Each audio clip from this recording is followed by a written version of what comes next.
aí, galera, tudo bem? Gostaram da nossa última aula? Eu espero que sim, porque estamos de volta com a disciplina de gestão da cadeia de suprimentos. E vamos continuar falando desse assunto, mas hoje vendo um pouquinho da evolução ao longo dos anos. Então, como que nós saímos lá daqueles primeiros conceitos de logística até chegar ao que temos hoje de cadeia de suprimentos, que foi o que a gente viu na última aula.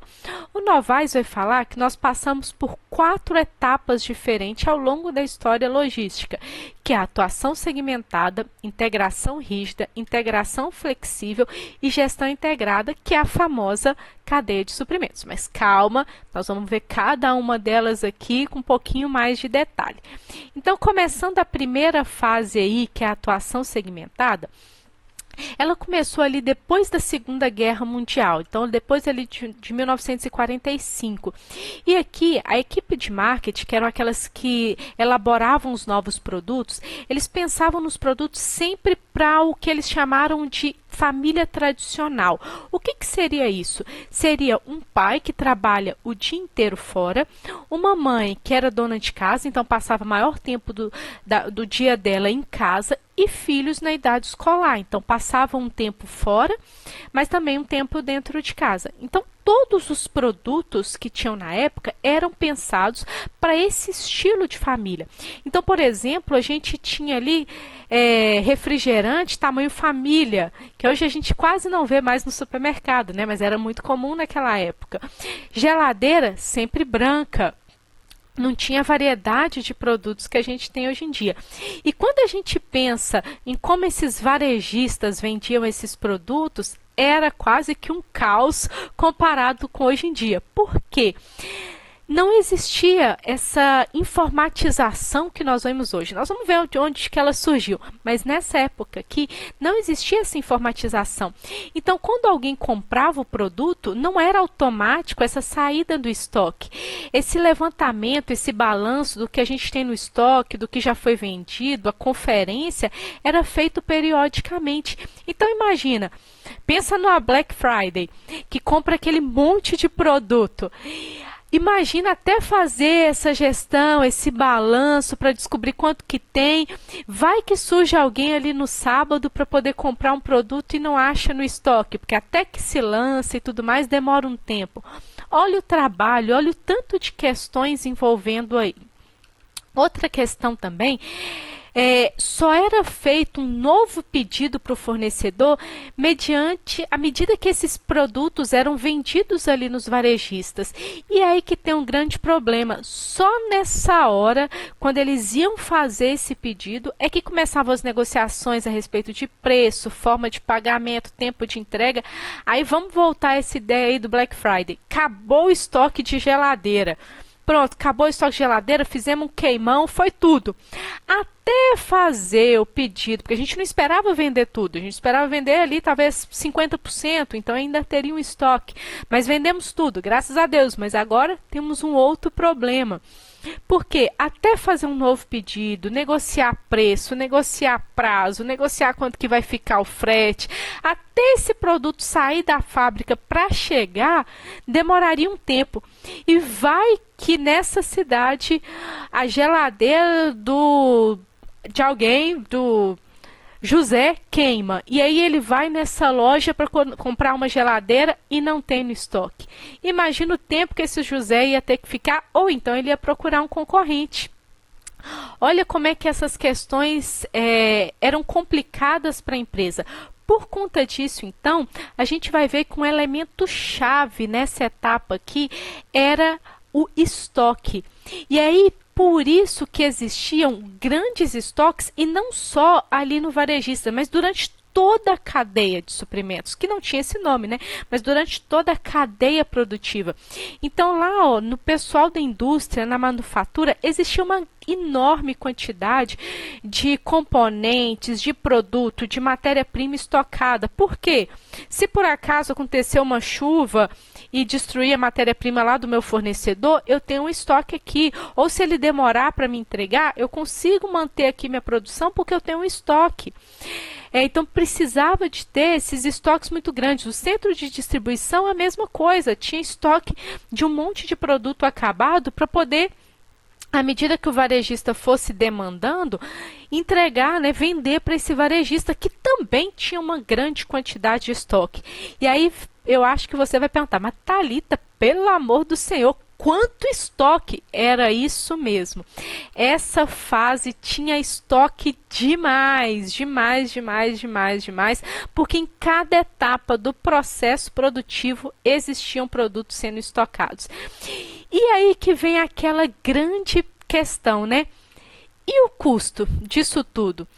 Quando a gente colocava na ponta do lápis o custo para manter todos esses estoques, assim, dava uma parcela significativa do orçamento das empresas.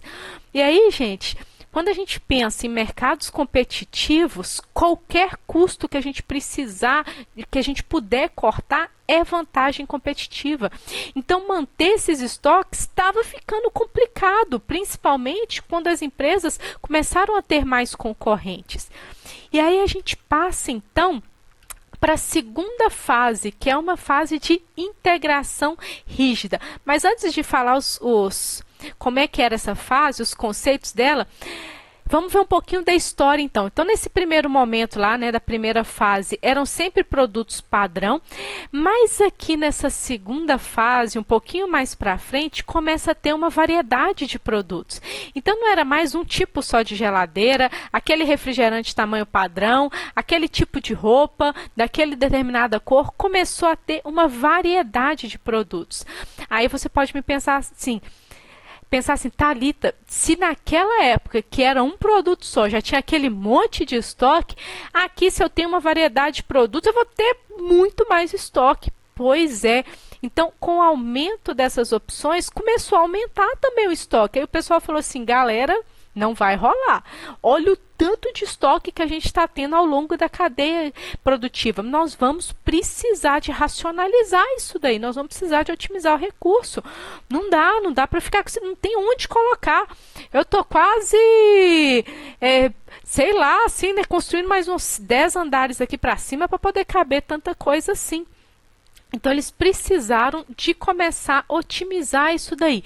E aí teve uma outra questão também. Já ouviu falar que crise é um belo cenário para oportunidade? Pois é, nessa época também nós tivemos uma crise do petróleo. E aí o que aconteceu? Alta dos preços. E o que acontece com o frete se o preço do combustível está alto? Sobe também, né? Então, os fretes também começaram a ficar muito altos. E além de fretes altos, a população que antes vivia mais em fazendas e tudo mais, em zonas rurais, começou a se concentrar nos grandes centros urbanos. O que isso gerou? Congestionamento. Então, a gente tinha um frete muito mais caro, por causa do combustível mais caro. Tínhamos aí horários racionados para entregar o produto. O que isso significa? Vamos ter que otimizar o negócio. Não dá para toda hora que eu quiser eu pedir um produto aqui e o cara me entregar. Eu vou ter que juntar e fazer lotes, né? Começar a comprar em lotes, começar a ser mais inteligente, eficiente aqui nos meus pedidos. E aí, então, isso fez com que as empresas buscassem alternativas para melhorar o escoamento dos fluxos logísticos. Então, com isso, essa fase aqui ela ficou muito conhecida como a multimodalidade. O que é o modal de transporte? As formas, né, os meios de transportes que a gente tem. Caminhão, navio, trem, avião, charrete, bicicleta, patinete. Tudo isso são modos de eu transportar as coisas. E essa fase ela ficou conhecida como modais de transporte, porque o pessoal começou a pensar em novas formas de fazer essas integrações e fazer essas entregas logísticas. E aí foi nessa fase que a informática foi introduzida. E aí pronto. Foi assim, um caminho sem volta. Lógico que aqui a gente não está falando de um mega computador. Na verdade, o celular que você tem na sua mão aí dá show assim, de 100 vezes no que eles usavam nessa época. Mas já era um início. Mas aí com cartões perfurados e fita magnéticas. Nem vou entrar na questão aqui o que era isso, mas deixa uma dica. Vai lá na internet e pesquisa lá no YouTube para você ver como que era essa logística com esses cartões perfurados, fita magnética. Vai ser uma viagem no tempo, mas vai ser legal. E aí, nessa fase também, a manufatura, que era a produção, né, a equipe de produção, ela tinha um grande poder sobre as indústrias, de forma que elas é que determinavam quantos produtos iam ser produzidos, nem consultava mais ninguém, não consultava a equipe de vendas, não consultava ninguém, era eles e pronto, que eles determinavam o que ia ser produzido, ia ser produzido. E aí o planejamento, então, do que deveria ser produzido era feito por esse setor da produção. Como eu falei, sem nenhuma consulta com os demais setores. Isso acabava gerando uma grande quantidade de estoque, porque às vezes o pessoal de vendas lá estava cheio de produto estocado ainda, não precisava de produzir aquele produto, mas o pessoal da produção não perguntou, produziu, e aí? Aí haja trabalho para a equipe de vendas para ter que vender isso tudo, né? E aí, então, com o tempo, como uma forma de reduzir esses efeitos negativos, eles começaram a incorporar os outros setores para fazer um planejamento mesmo do que precisa de ser produzido, para tentar não produzir algo que ou já tinha estoque, ou que não era necessário, ou que talvez já estava ficando obsoleto e o pessoal não ia comprar, né? Já ia entrar aí uma nova tecnologia, um novo tipo de produto. Então, essa integração foi um grande avanço, mas só tinha um problema. Esse planejamento era completamente rígido. O que isso significa? Beleza, legal assim, né? Já saímos de um conceito onde só a produção que fazia tudo, né? Só a produção que determinava ali quanto que seria produzido de determinado produto para ter um engajamento com os demais setores, só que depois que era planejado, se o meu fornecedor me desse uma nova informação, tipo, não vou conseguir ter matéria-prima para te entregar, ou então, consegui aqui, fazer 2 vezes mais de matéria-prima, mas se você comprar todo o lote comigo e eu te dou um super desconto. Só que o planejamento lá da quantidade de produção já tinha sido feito. Às vezes a equipe de vendas vendeu mais do que tinham planejado. E esse planejamento inicial da quantidade de produção, ele era rígido. Então, se acontecesse alguma mudança no percurso aí, já era, embananava o negócio todo. Por quê? Uma vez planejado, era escrito em pedra, não dava mais para trocar. Então, assim, a gente já percebeu essa integração, percebemos o início do uso da informatização do computador, mas ainda era uma coisa bem embrionária, né? Bem lá no início. Mas não podemos dizer que não foi um grande avanço. Se fosse necessário, então, que uma área como a manufatura ou o setor de vendas alterasse o planejamento, toda a cadeia de distribuição era negativamente afetada. Como eu falei, embananava o negócio. Bom, tivemos uma integração, né, o que já é um grande avanço, mas ainda tinha essas questões de serem muito rígidas. E então a gente entra na terceira fase, que é a integração flexível. Então, essa etapa é caracterizada pela integração dinâmica e flexível entre os agentes da cadeia de suprimentos, tanto dentro da empresa como fora. Então, aqui sim a gente já começa a ver um elo entre um ponto e outro da cadeia produtiva. Olha só que avanço! Agora eu já tenho uma parceria muito melhor com o meu fornecedor e também já tenho uma parceria muito melhor com o meu distribuidor. Só que tem uma questão, ainda era de forma limitada, era de 1 para 1. O que isso significa? Vamos pensar aqui que nós somos uma empresa, uma indústria que vai produzir um determinado produto. Eu tenho uma integração única com o meu fornecedor e também tenho uma integração com o meu distribuidor. Mas o meu distribuidor não faz nem a ideia de quem seja o meu fornecedor. Porque é elo por elo. Então, o fornecedor tem integração comigo, eu tenho integração com o meu distribuidor. Mas o meu distribuidor não faz nem ideia de quem seja o meu fornecedor. Então, essa integração aí era feita só de elo para elo.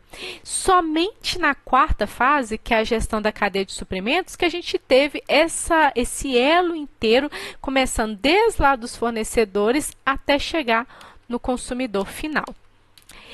Então, mas tem uma coisa assim maravilhosa que aconteceu aqui nessa integração flexível, que é o uso do EDI, que é o intercâmbio eletrônico de dados. EDI, gente, está a sigla em inglês, por isso que parece que está um pouquinho invertido, né? Você falou, tinha que ser IED, né? Não, EDI é a sigla em inglês. Como que eram feitos esses levantamentos antes desse EDI, desse intercâmbio eletrônico de dados? Quando era vendido um determinado produto, o vendedor ia lá, fazia manualmente a notinha de venda, passava para o cara lá, né, do estoque e tudo mais. Aí esse cara do estoque ia separar o produto. Aí depois, né, depois que saísse esse produto da loja, ele era também manualmente escrito o que foi vendido e tudo mais, depois era digitalizado, depois que era digitalizado, era passado para o computador, para só então ser uma informação acessada para a empresa. Você fala assim, Thalita, meu Deus, cadê a internet? Cadê aqueles sites ali que a gente já coloca e já fica tudo online? Não existia nessa época, gente. A gente está falando de... A internet já existia, mas não esse intercâmbio todo, né? Nós estamos falando de 1980. Então, ainda não existia essa interação que nós temos hoje em dia. E o que acontecia então? Apesar de ter esse levantamento das coisas computadorizadas, agora o estoque não precisava mais de ser feito em planilhazinha na mão, já era no computador, só que nunca conseguia uma informação em tempo real. Então vamos pensar aí que nós vamos fazer uma super mega promoção de milho verde. Nossa, vamos fazer uma mega promoção de milho verde e tal. A gente é um supermercado, vamos fazer uma mega promoção. Só que não tem lá um sistema que vai me falando assim, ao vivo, né, naquele mesmo instante ali, quanto eu ainda tenho no meu estoque. Aí imagina fazer isso tudo, chegar, passar a mão, digitalizar, lançar no computador, até eu saber quanto de estoque que eu tenho, pode ser que eu já vendi 10 milhos a mais que eu já nem tenho mais no estoque. E aí? Então era impossível agir assim imediatamente, corrigir algum erro de forma imediata. Esses dados, na verdade, eles eram sempre alguma coisa para eu ter um histórico do que estava acontecendo. Então, esses dados eles eram enviados e serviam como uma avaliação daquele período para eu entender, então janeiro a gente vende mais ou menos essa quantidade de produtos, fevereiro mais ou menos essa quantidade, então a gente já pode calcular mais ou menos aqui para o próximo ano, a gente vende tanto desse produto. Então, assim, ajudava na tomada de decisão demais, com certeza que ajudava. Só que não conseguia dar um suporte ao vivo, né? Não conseguia dar um suporte para aquele momento ali. Mas já era um avanço gigantesco, sem sombra de dúvidas. E dois pontos super relevantes que a gente viu nessa fase aqui. Primeiro, maior preocupação com a satisfação de todos os agentes da cadeia de suprimentos. Então, uma melhor satisfação do meu fornecedor, da forma como nós interagimos com o meu cliente, uma preocupação maior com o consumidor final e a busca pelo famoso estoque zero. Gente, a gente sabe que zerar o estoque, não ter nada de estoque, trabalhar assim 100% com estoque zero é impossível. É uma meta impossível. Mas é uma meta assim, sempre tentando alcançar, sempre tentando melhorar e sempre tentando diminuir o estoque. Por que é tão importante isso? Thalita, mas e aí, estoque zero, para quê? Porque existe uma máxima que fala que estoque parado é dinheiro parado. Certo? O estoque ali é um produto que você não vai vender, é um produto que não vai ter giro, é dinheiro que deixa de entrar para a empresa, fora que é um espaço que está sendo ocupado. Então, ter estoque não é legal para a empresa. A ideia é que não se tenha estoque, mas quando a gente fala de uma indústria, ou até mesmo de um varejista, é impossível ele não ter estoque. Como é que ele vende um produto e liga para o fornecedor e fala assim, ó, acabei de vender aqui um celular, vem correndo me entregar. Não tem como. Então, existe sim uma quantidade de estoque, mas sempre o mínimo possível. Então, chegou ali, naquela quantidade que já tem que pedir, já disparo o pedido para o meu fornecedor para ele me entregar. Porque a ideia é que eu só tenha a quantidade de estoques para um período muito pequeno, que é só o período do meu fornecedor me entregar de novo mais produto. Para não precisar de um espaço muito grande, nem de produtos muito tempo parados ali. Ok? E aí a gente entra na quarta fase, que é a gestão integrada. Então, as organizações da cadeia de suprimentos começaram a abordar a logística não mais como um custo, não mais como é uma forma de movimentar as coisas, não, mas como uma estratégia da empresa que poderia fazer toda a diferença. Então, passou a ter uma visão estratégica. Em vez de focar apenas na otimização das operações individuais e considerar procedimentos logísticos, né, como demanda, estoque e tudo mais, como meros custos. Então, a logística antes era: o estoque é um custo, transporte é um custo. Essas empresas passaram a buscar soluções inovadoras, utilizando a logística como meio para aumentar a sua competitividade e gerar novas oportunidades de negócio. Então, a logística ela passou a ser um diferencial competitivo. Por exemplo, vamos pensar na nossa realidade de hoje. Vocês já fizeram, provavelmente, né, eu creio que sim, compras na internet. Gente, a gente já compra olhando que dia que vai chegar. E a gente fica muito chateado se o nosso produto não chega naquele dia. Já quer reclamar, já quer pedir o dinheiro de volta. Por quê?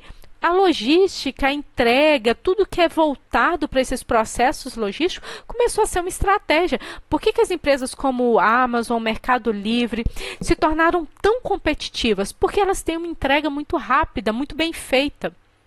Então, passou sim a ser um diferencial competitivo. Isso resultou, então, em uma maior proximidade entre os participantes da cadeia, com trocas de informações que anteriormente eram consideradas confidenciais e o estabelecimento de parcerias colaborativas. Na última aula, eu falei do cinturão de fornecedores das empresas automobilísticas. Isso ali dentro daquele pátio onde tem todos os fornecedores em volta, é uma troca de informação que o fornecedor ele tem acesso ao que está acontecendo na empresa automobilística. Ele já consegue acessar o estoque da empresa automobilística, mesmo sendo fornecedor. Porque quando ele vê que o estoque já está baixo na hora dele entregar, ele já sai do pátio e já entrega a matéria-prima para já entrar na linha de produção. Então já não existe mais aquela, não, meu estoque só eu que mexo. Lógico que não. Meu fornecedor precisa de ter essa informação para ele já adiantar aqui para mim. Eu nem preciso de gerenciar. O meu fornecedor já gerencia para mim, já me entrega, já combina aqui, ó, a gente já tem combinado o valor e tudo mais, de tempo em tempo, tudo bem, a gente senta para negociar de novo o valor, mas ele já tem acesso às minhas informações, porque já não é uma ideia de, quer furar meu olho, quer um preço mais barato, mais caro, não é isso, mas é um ajudando o outro para tornar uma cadeia mais forte. E aí, então, foi recebido também nessa fase uma preocupação das empresas com relação às questões ambientais. E hoje isso está muito forte. Nós vamos falar ainda na nossa disciplina sobre a responsabilidade social na cadeia de suprimentos, mas já adiantando aqui, hoje em dia não tem como a empresa achar que ela pode poluir o tanto que for, que ela não precisa de se preocupar com essas questões de logística reversa, logística verde, porque existem leis protegendo o meio ambiente, os próprios consumidores estão mais exigentes e aí já não vão consumir de empresas que degradam o meio ambiente. Então, deixou de ser um diferencial, uma empresa limpa, uma empresa que se preocupa com o meio ambiente, para ser algo essencial. Tem consumidor que não consome aquele determinado produto se ele vier de uma fonte poluente, se ele vier de uma empresa que degrada demais o meio ambiente. Então, essa preocupação também começou a surgir muito nessa época. E aí, então, a gente viu o grande destaque no supply chain. Na nossa apostila, no nosso e-book, eu coloquei tanto o termo em inglês quanto o termo em português. Então, é a mesma coisa, só a tradução, tá? Gerenciamento da cadeia de suprimentos. E aí, então, a gente viu um grande destaque para a gestão da cadeia de suprimentos, porque cada elo precisava de ser gerenciado. Não vou voltar a falar sobre cadeia de suprimentos, que foi a nossa última aula, mas se você não viu, volta lá para você entender, ou se tiver com dúvida, volta lá. Mas foi nessa etapa, nessa quarta fase, que surgiu esse conceito, então, de cadeia de suprimentos. E aí, então, a gente passou a ter uma integração plena, olha só, onde o meu fornecedor, ele tem realmente informações que são dele, né? Ele não vai compartilhar. Eu tenho informações da minha empresa também que eu não vou compartilhar. E aí vamos pensar aqui, por exemplo, que a gente é essa empresa C. Tem informações aqui, ó, que eu não vou compartilhar realmente com ninguém, mas existem algumas informações que eu preciso de compartilhar com o meu distribuidor e outras com o meu fornecedor. Então, ele tem acesso a essas informações de uma forma muito direta e talvez até acesso ao próprio sistema da empresa para obter essas informações. Por quê? Na cadeia de suprimentos, essas empresas, né, fornecedor, distribuidor, varejista, não é visto como um concorrente, mas é visto como uma parte dessa grande cadeia, um elo nessa grande cadeia. E aí, por fim, então, para isso foi necessário abrir as fronteiras, antes muito protegidas, porque como é que eles vão ter, né? Como é que uma outra indústria vai ter acesso a essas informações se não for aberto? Essas fronteiras da empresa, se elas não forem abertas. E aí isso permitiu o intercâmbio de informações, o que só foi possível por conta da tecnologia de informação. Nós vamos ter uma aula ainda para falar sobre a tecnologia de informação e logística, mas isso só foi possível por conta da tecnologia de informação, que proporcionou isso. Começou desde lá, né, de cartões perfurados, até vir para um nível tecnológico gigantesco. No nosso e-book eu coloquei alguns links para vocês verem como que hoje em dia é um pátio logístico das empresas, como que toda essa tecnologia de informação, a informatização, os processos estão muito mais eletrônicos. Eu coloquei vários cases de sucesso no YouTube para vocês verem como que a tecnologia da informação, o computador, tem sido extremamente importante para essas empresas e tem sido um diferencial competitivo. Espero que vocês tenham gostado e nos vemos na nossa próxima aula. Até lá!